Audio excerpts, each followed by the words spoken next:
اعوذ باللہ من الشیطان الرجیم بسم اللہ الرحمن الرحیم انا نحن نزلنا الذکر و انا لہ لحافظون صدق اللہ العظیم۔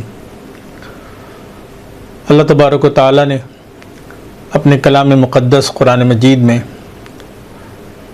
اپنی کتاب کے حوالے سے فرمایا ہے کہ ہم ہی نے اس کتاب کو نازل کیا ہے اور اس کی حفاظت بھی ہم خود کرنے والے ہیں۔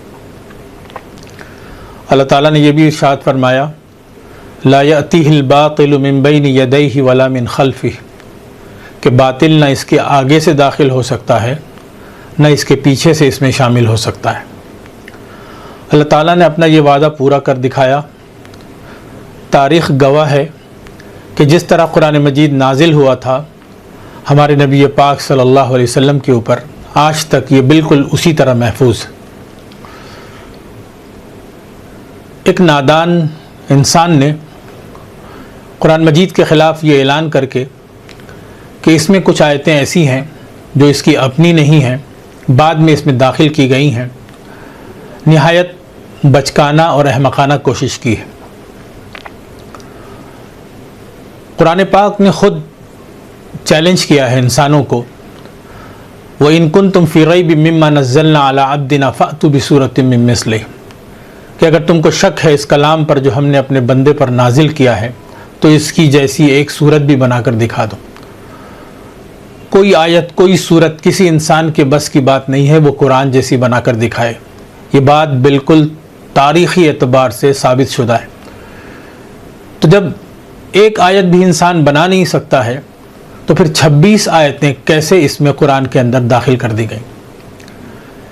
یہ بات دراصل اس شخص کے کفر و نفاق کا اعلان ہے، اور اس کے دماغ میں جو گندگی ہے، جو وہ شرارت کرنا چاہتا ہے، جو وہ بدامنی پھیلانا چاہتا ہے، اس بات کا اعلان ہے، اور ظاہر کرتا ہے کہ اس نے کوشش کی ہے کہ مسلمان آپس میں بھی لڑ جائیں اور سارے دنیا والے قرآن کے حوالے سے بدظن ہو جائیں اور بدگمان ہو جائیں۔ میں عرض کرنا چاہتا ہوں معزز ناظرین کہ یہ ایک ایسی کوشش ہے جو کبھی کامیاب ہونے والی نہیں ہے۔ ایسی کوششیں پہلے بھی کی گئی ہیں۔ اسلام دشمنوں نے قرآن مجید کے خلاف آواز اٹھانے کی کوشش کی ہے، لیکن ان کی کوئی بھی کوشش کبھی بھی کامیاب نہیں ہوئی ہے۔ ہمارے شہر کلکتہ میں بھی چاند مل چوپڑا کا کیس سب لوگ جانتے ہیں کہ ایک انسان نے کوشش کی تھی قرآن کے حوالے سے بے تکی باتیں کرنے کی، لیکن اس کی درخواست رد کر دی گئی۔ سپریم کورٹ میں جو اس نے درخواست دائر کی ہے وہ خود بخود رد ہو جانے والی ہے۔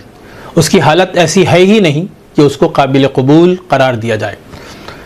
میں یہاں یہ عرض کرنا چاہتا ہوں کہ وہ انسان جس نے یہ شیطانی کوشش کی ہے، آج پوری دنیا اس کو شیطان کی اولاد قرار دے رہی ہے۔ اس کے خاندان والوں نے اس کو اپنے گھر سے، اپنے خاندان سے عاق کر دیا ہے، اور ہر انسان اس کو برا بھلا کہہ رہا ہے۔ ہر مذہب کے، ہر مسلک کے علماء اس کے خلاف بیان دے رہے ہیں۔ شیعہ علماء، سنی علماء سب نے کھل کر اس کے بائیکاٹ کا اعلان کیا ہے۔ یہاں تک کہ اب اس شخص نے ایک دوسرا ویڈیو جاری کر کے یہ اعلان کیا ہے کہ مجھے کسی کی کوئی پرواہ نہیں ہے اور میں کسی سے کوئی تعلق رکھنا نہیں چاہتا، لیکن میں آخری دم تک وہ کام کرتا رہوں گا جو کام میں نے کرنے کی کوشش کی ہے۔ اس ویڈیو میں اس شخص نے یہ بھی کہا ہے کہ میں مولا علی کا چاہنے والا ہوں۔ مجھے نہیں معلوم یہ کیسا مولا علی کے چاہنے والے ہیں۔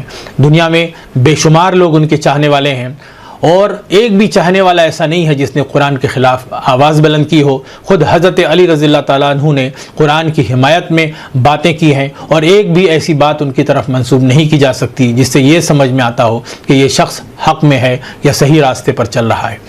اس وقت جو اصل میں کرنے کی بات ہے معزز ناظرین، میں عرض یہ کرنا چاہتا ہوں کہ اس نے جو غلط فہمی پھیلانے کی کوشش کی ہے، ہماری کوشش ہونی چاہیے کہ ہم اس غلط فہمی کو دور کریں۔ ہم قرآن کا مشن چلائیں، تحریک چلائیں، گھر گھر تک قرآن کو لے کر جائیں۔ قرآن اللہ کا کلام ہے، اللہ کی کتاب ہے۔ اللہ نے انسانوں کی ہدایت کے لیے اس کو رحمت بنا کر، برکت بنا کر نازل کیا ہے۔ یہ ہم اس کو سب تک لے کر جائیں۔ یہ کتاب صرف مسلمانوں کے لیے نہیں ہے، جس طرح اللہ رب العالمین ہے، سب کا رب ہے، ہمارے نبی رحمت للعالمین ہے، سب کے لیے رحمت ہیں، اسی طرح اللہ کا کلام ذکر للعالمین ہے، وہ سب کے لیے نصیحت ہے، سب کے لیے خدا کا پیغام اس کے اندر ہے۔ ہمیں چاہیے کہ ہم اس وقت ہر ایک آدمی کو قرآن سے قریب کریں، مسلمانوں میں بھی قرآن کو عام کریں، قرآن کے پیغام کو عام کریں، قرآن کو سمجھ کر پڑھنے کی کوشش کریں، قرآن کے پیغام کو جاننے کی کوشش کریں، اور دوسروں تک بھی، غیروں تک بھی جو مسلمان نہیں ہیں ان تک بھی اللہ کا کلام پہنچانے کی کوشش کریں تاکہ وہ دیکھیں، وہ قرآن کو پڑھیں۔ میں آخری میسیج یہی دینا چاہتا ہوں ان لوگوں سے جن کے دل میں کسی بھی طرح کی غلط فہمی داخل ہوتی ہے کہ وہ خود قرآن کریم کا مطالعہ کریں۔ قرآن ان کے سامنے ہے، قرآن کا ترجمہ ان کے سامنے ہے، ہر زبان میں ترجمہ موجود ہے۔ اگر وہ قرآن پاک کو پڑھیں گے تو جو غلط فہمی پھیلانے کی کوشش کی گئی ہے وہ غلط فہمی خود بخود دور ہو جائے گی۔ وسیم رضوی نے جو کوشش کی ہے، یہ کوشش ایک احمقانہ کوشش ہے، اور کوئی بھی مسلمان اس کو برداشت کرنے کے لیے ایک لمحے کے لیے بھی تیار نہیں ہے۔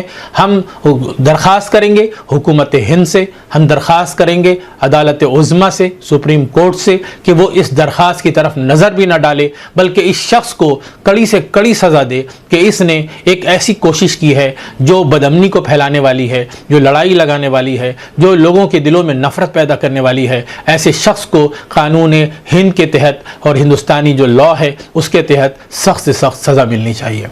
مسلمانوں تک یہی پیغام ہے کہ آئیے ہم مشن قرآن کو آگے بڑھائیں، قرآن کو خود پڑھیں، دوسروں کو پڑھائیں، قرآن سمجھیں، قرآن کو سمجھائیں، اسی میں ہم سب کی نجات ہے، پوری دنیا کی نجات ہے۔